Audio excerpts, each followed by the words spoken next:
Salut et bienvenue dans ce tuto consacré à Inkscape. Nous allons voir comment réaliser un flyer au format A4 en utilisant ce flyer que nous allons récupérer sur le site d'Axiom, et également nous récupérerons le logo de la June.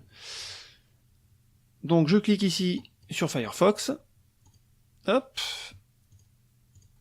on va taper ici axiom-team.fr, on appuie sur Entrée pour valider, on va dans Catalogue, on sélectionne les logos, on va descendre pour récupérer le bon logo qui est là au format SVG. Donc je clique là-dessus, j'enregistre, je clique sur Catalogue, je vais dans les flyers, je vais sélectionner ce flyer là au format SVG pour le logiciel Inkscape, je clique dessus, j'enregistre. Je vais me rendre dans mon dossier de téléchargement et je vais extraire des fichiers zip, les fichiers SVG. Donc je clique, je fais extraire, j'enregistre sur mon bureau, j'extrais, fermer, je double-clique sur celui-ci, je le sélectionne, j'extrais sur mon bureau, extraire. Je peux quitter, je retourne dans Inkscape, je fais fichier nouveau. Donc par défaut, lorsque je fais un nouveau fichier dans Inkscape, c'est un fichier au format A4. Alors comment c'est ça? On vérifie lorsqu'on clique là-dessus, éditer les préférences du document. On voit bien que voilà, c'est un format A4, 21-29,7 cm. On va importer les deux objets, donc je fais fichier importer, pardon, je sélectionne ces deux fichiers en appuyant sur Shift, et je fais ouvrir ou open.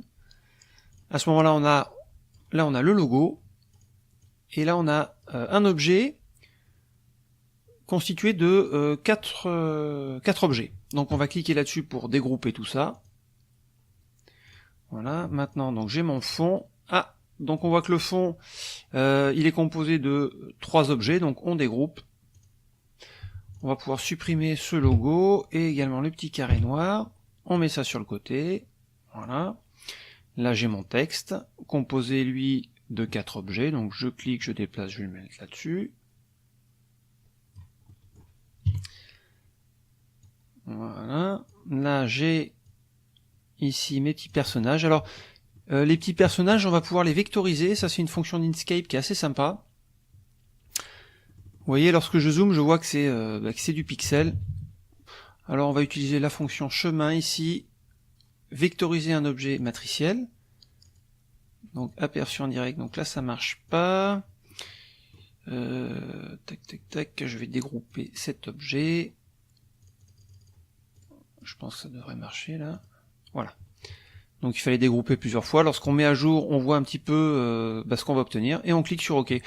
Je n'ai touché à aucun paramètre, c'est-à-dire que seuil de luminosité, je suis à 0,450. Et je fais OK. Et voilà, Inkscape nous a généré un objet vectoriel.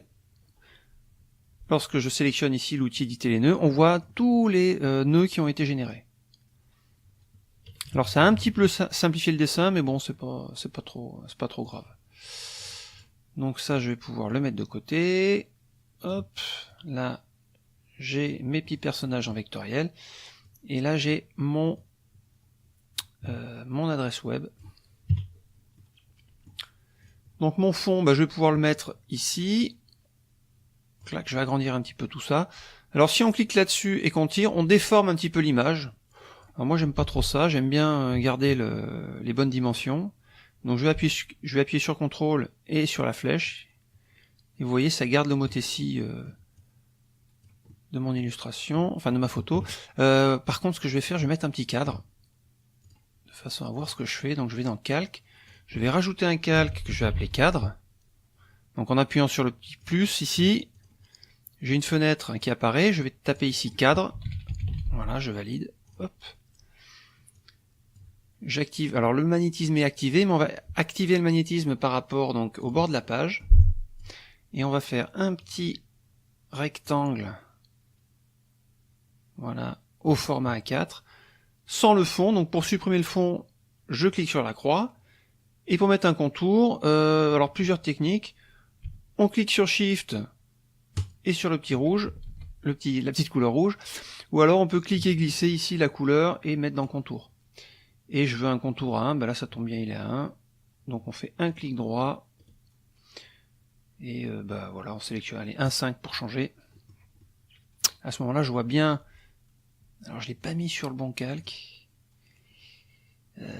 parce que j'aurais dû le mettre là-dessus, j'aurais dû sélectionner ce calque, c'est pas grave. On sélectionne ici, on voit qu'on est sur le calque 1, on va projeter cet objet ici sur le calque cadre. Donc je fais un clic droit, et je fais déplacer vers le calque cadre. Voilà, maintenant, je peux le masquer ou faire apparaître le cadre. Je vais le verrouiller. Donc là, je mets mon fond, je désactive le magnétisme. Voilà, comme ceci. Je sélectionne le logo, je vais mettre le logo ici. Alors pour bien le centrer dans la page, je vais cliquer ici sur Aligner distribuer par rapport à la page et je clique là-dessus. Voilà, maintenant je suis sûr qu'il est bien centré verticalement. Donc là je sélectionne mon texte, je vais mettre ça à peu près ici. Voilà, je centre bien verticalement. Je réduis tout en appuyant sur CTRL et sur la petite flèche du bas. Hop. Voilà, je déplace ça. En appuyant sur CTRL pour rester bien à la verticale. Je vais mettre mes petits personnages. Non, tiens, je vais les monter jusque là, à peu près. Par contre, là, on voit que j'ai un trou. Alors, ce qui est bien, c'est que, étant donné que c'est un objet vectoriel, je vais pouvoir sélectionner avec l'outil éditer les nœuds, tous les nœuds qui sont là, et les déplacer vers le bas, en appuyant sur CTRL. Voilà, comme ça je suis sûr que c'est bien noir en bas. Voilà, je déplace, alors hop, je vais déplacer le texte. Alors si je veux déplacer qu'une seule partie du texte, eh ben, je vais dégrouper. Je vais par exemple sélectionner cet objet là, et je peux également utiliser les flèches du clavier. Et si je veux aller plus vite, j'appuie sur Shift. Vous voyez, hop. Là c'est pareil, je sélectionne par exemple l'adresse et je déplace ça ici. Hop, ça je vais le déplacer un petit peu. Je vais réduire un petit peu la taille comme ceci. Voilà, ça je le monte un petit peu. Hop. Alors pour déplacer le texte, il faut bien sélectionner une lettre. Voilà. Tac. Là on va mettre un petit bandeau en sélectionnant l'outil créer des rectangles et des carrés. Donc je clique, je glisse. J'appuie sur la flèche noire, hop, pour avoir les petites poignées de redimensionnement. Je vais mettre un petit dégradé. Alors, l'avantage d'avoir un logo vectoriel ici, c'est qu'on va pouvoir récupérer les dégradés et les appliquer sur ce rectangle.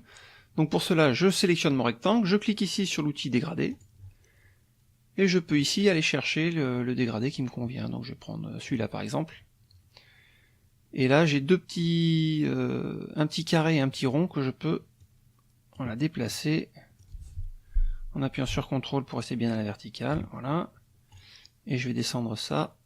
Parfait. Je supprime le contour. Alors pour supprimer le contour, j'appuie sur Shift et sur la croix. Paf. Je vais réduire un petit peu la taille. Allez, hop. En appuyant sur CTRL et Shift. Shift permet de faire un redimensionnement par rapport au centre de l'objet. Je vais sélectionner ces deux objets en appuyant sur Shift, hop, par rapport au dernier, clac clac, voilà. Je vais descendre un petit peu ça. Alors ce qui peut être sympa à faire, c'est de faire passer la tête des personnages au-dessus, en cliquant là-dessus. Voilà, ça peut être... Ouais, ça peut faire un petit quelque chose ou pas, quoi. Un petit côté dynamique, bon. Voilà, bah c'est pas trop mal. On vérifie que tout ça c'est bien centré par rapport à la page. Voilà, c'est mieux. Ça on peut descendre un petit peu. Ah, j'ai oublié l'adresse internet. Hop. Alors là, elle est à l'arrière-plan, je vais la propulser au premier plan. Voilà, hop, clac. Je réduis, je vais réduire ça et ça.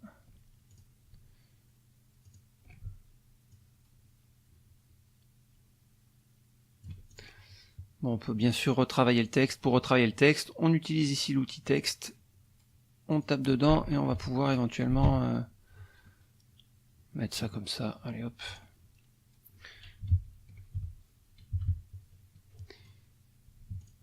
Allez, on va dire que c'est bon. Voilà, je suis satisfait de ce que j'ai fait. Je vais masquer les cadres et je vais exporter ce document au format donc PDF avec un fond perdu de 3 mm.